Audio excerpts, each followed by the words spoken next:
Hi there, we're Unsolved Cases and we cover unsolved crime stories from all around the world. If you like this type of content, then consider subscribing to our channel as we bring real-life stories to you, and don't forget to hit that notification bell to get notified whenever we upload a new episode.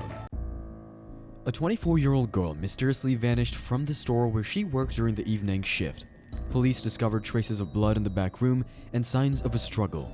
But it wasn't a typical robbery since the cash register was untouched. Several days later, the girl's lifeless body was discovered 5 kilometers away from the store. The investigation into this harrowing case would span nearly 25 years before the truth about Lisa Siegert's fate was finally revealed. Lisa Marie Siegert was born on March 24, 1968 in Holyoke, Massachusetts, had a deep love for music from a young age. She grew up in Agawam with 3 siblings, pursued a teaching degree at Westfield State University, and dedicated herself to helping children with special needs. Aside from her school job, Lisa worked part-time at a local card and gift store. On April 15, 1992, she finished her school shift at 5:30 p.m., meeting her sister Lynn briefly.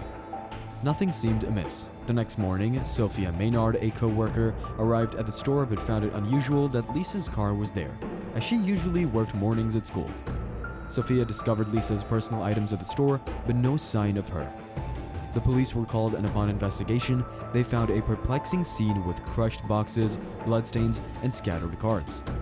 Despite their efforts, the mystery remained unsolved. Lisa's story reflects a vibrant young woman who vanished under inexplicable circumstances, leaving her community in shock.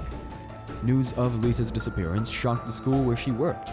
The principal contacted Lisa's mother, but neither had any information. Friends, family, and townsfolk rallied to help.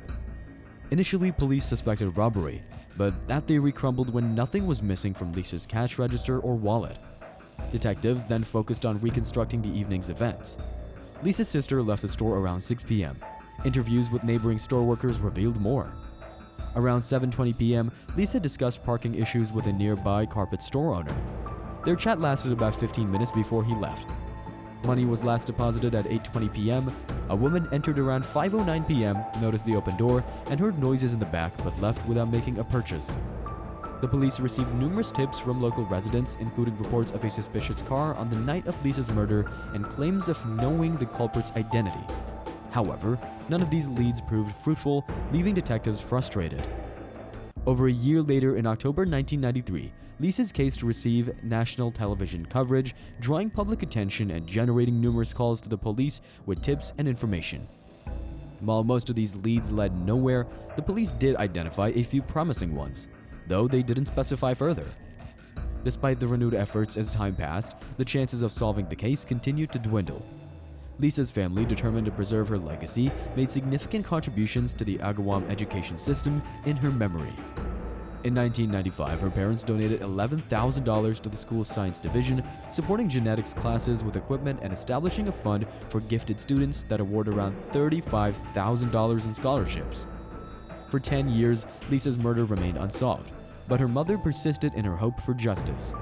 She actively engaged with the media, participated in interviews, and organized annual gatherings to honor Lisa's memory. The investigation had a key piece of evidence, a DNA sample from the alleged killer, which they repeatedly checked against criminal databases to no avail.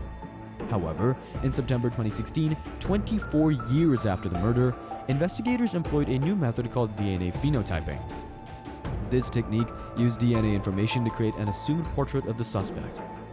Portraits of a 25-year-old and 50-year-old suspect were published, resulting in over 170 calls from the public.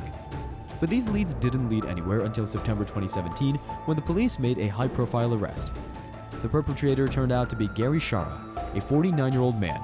This breakthrough was rare in cases spanning decades. Gary was a suspect back in 1993, but insufficient evidence and his ex-wife's history of mental disorders and alcohol abuse cast doubt on his involvement. However, as the years passed, investigators compiled a list of 11 suspects who had all refused voluntary DNA testing. In 2017, the police obtained court orders to compel these suspects to provide DNA samples. The day after receiving this notice, Gary's current girlfriend reported that he had left letters confessing to Lisa's murder and expressing self-loathing.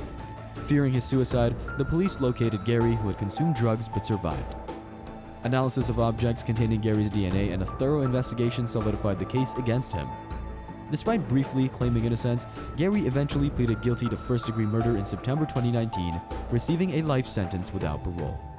This brought closure to one of Massachusetts' longest-running criminal cases, providing bitter truth after a quarter century of uncertainty.